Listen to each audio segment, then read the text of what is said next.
Thank you, and thank you for your testimony.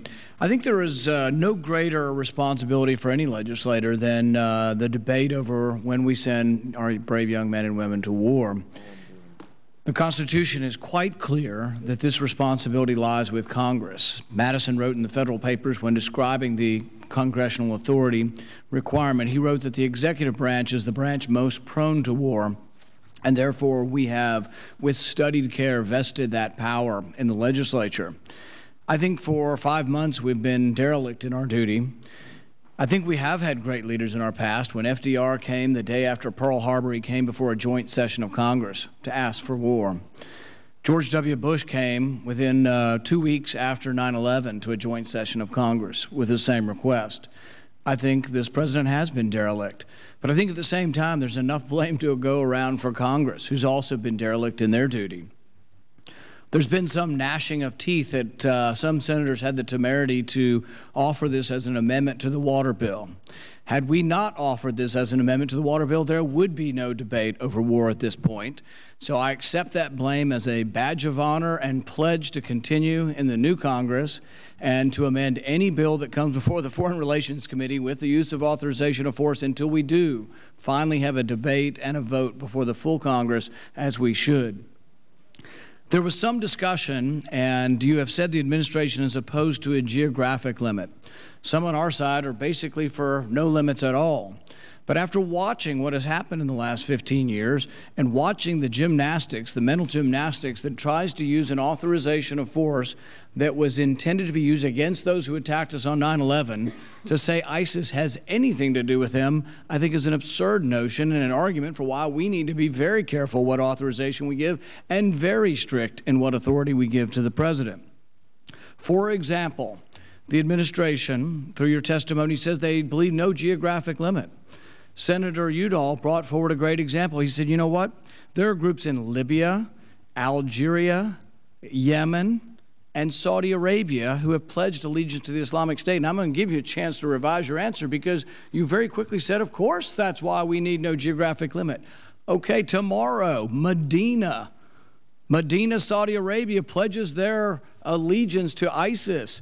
This resolution will authorize you to bomb Medina, Saudi Arabia. Is that the message you want to send to the world, that you want the authority, the unlimited authority to attack geographically anywhere in the world if someone pledges their allegiance to the Islamic State? That's absolutely why I cannot vote for any resolution that does not have a geographic restraint.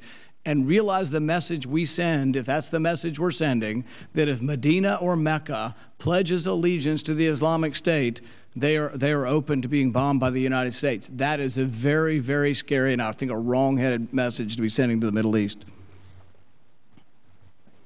Your comments, please. Well, my comment is, Senator, I think there's a responsibility to pick logical and legitimate kinds of options, number one, and number two, to make a presumption in the sanity of the President of the United States. Nobody's talking about bombing everywhere. Let's be very explicit and limit it then. No. Senator, that is precisely what the Constitution, you're a student of the Constitution and you pride yourself in upholding it and being a strict constructionist, I don't think you should put those limitations on the power of the executive. If you want to get into it as a declaration of war, you certainly have the right to try to do that. But I would counsel you also that no declaration of war has taken place since World War II. Since World War II. And no president has come here, including George Bush, who you cited erroneously as having done so. He didn't come and ask for a declaration of war. He asked for an authorization for the use of force. I didn't say he came for a declaration of war, but he did come as a leader before the joint session of Congress. Let me be crystal clear here. You know, if you're going to be strictly constructionist and adhere to the Constitution in terms of what you're arguing about the right and declaration of war, it'd be a mistake to ask for a declaration of war. You want a use of military force because a declaration of war has only been used against states. And I'm really not making that argument. I'm making the argument currently for a limit of geographic nature to whether it's a use of force or a declaration of war, that it should be limited, because here is the problem. You are sending a message to the Middle East that no city is off limits, that if any city in the Middle East declares an allegiance to the Islamic State, that you would be justified and you would have the authority to bomb them. That statement is being made without any input or, frankly, consideration for the limits and strictures within which the United States of America is currently operating. We have some of the most extraordinary self-imposed restraints on our checklists for where and when and how we might use force, even where we've been authorized to use force. And you need to review that. You need to go find out what restraints our military is currently operating under. There's a very important restraint, and that's the Constitution that says Congress initiates war. You went to war in Libya without congressional authority. You have now been at war for 5 months without constitutional or congressional authority. We did not go to war in Libya. It depends how you look at these. I mean, this term of war is, frankly, I think... Oh, I forgot that was kinetic action. I think that we are not going to war in the way that we went to war in Iraq. We are not going to war in the way that we went to war in Afghanistan. We are engaged in what people want to call a war and can call a war, certainly, and we have, but it's very restrained and different. But that's why we should be very explicit. Let me just finish, which is why we are in favor of an authorization for use of military force, which defines what it is. Right. But this is different. I mean, you need to look at the checklist our people go through with respect to whether or not they might take a shot at somebody. You need to look at the restraints the President of the United States has put on our military. This isn't about whether you're restrained. It's about the division of power and the balance of power between the branches of government. It's really bigger than that. It's not just about the division of power. It's about what you're trying to achieve and how you can achieve it, and also about how you use power. But if you don't look at what you're trying to achieve and what the methodologies are, the tools that you have at your disposal, you're not going to get very far. Let me ask one quick question to finish, and that was last year when you came before the committee for the Syrian AUMF, you said that there's no problem in our having the language that has zero capacity for American troops on the ground within the authorization the President is asking for. This was against a regime that some would argue is more formidable than ISIS, has greater assets for fighting war, and would be a much more significant opponent, or at least equally as significant as ISIS. But many would argue much greater. And there you're willing to accept that you would have a prohibition on ground forces, but today you're unwilling to accept a prohibition on ground forces. How would you compare the relative strength of the two opponents, and why would you accept no ground forces against the Syrian regime that has an air force and has many more weapons at its command and a larger army than ISIS? Well, there's a reason, right? Okay, you gonna let me answer this in full? Because absolutely. I want to answer it. Very specifically, because it is an entirely different situation. What we were asking for in the case of the limited authority to have a limited strike against Assad at that time was entirely focused on degrading his capacity to deliver chemical weapons and sending a limited message.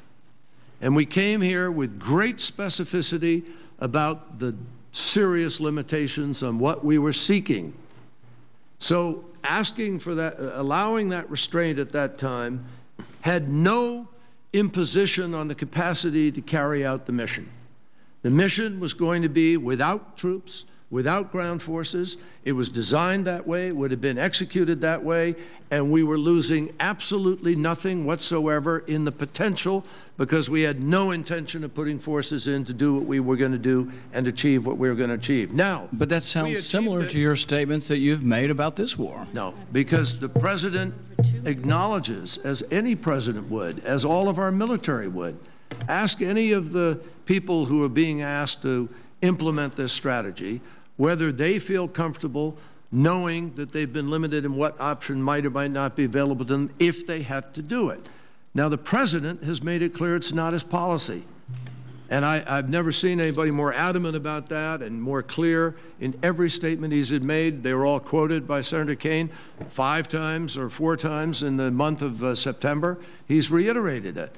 But that doesn't mean that you want to take away what might be conceivably necessary at some point in time in certain circumstances. The President is absolutely clear about his policy. But I have to say to you that by virtue of the President's decision to use force, and thank you to this committee for voting and having made clear Congress was moving in that direction, guess what? Instead of 1 or 2 days of bombing, in order to send a message that you shouldn't use these, we got a deal with Russia to get 100% of the weapons out. And that's because you didn't limit it.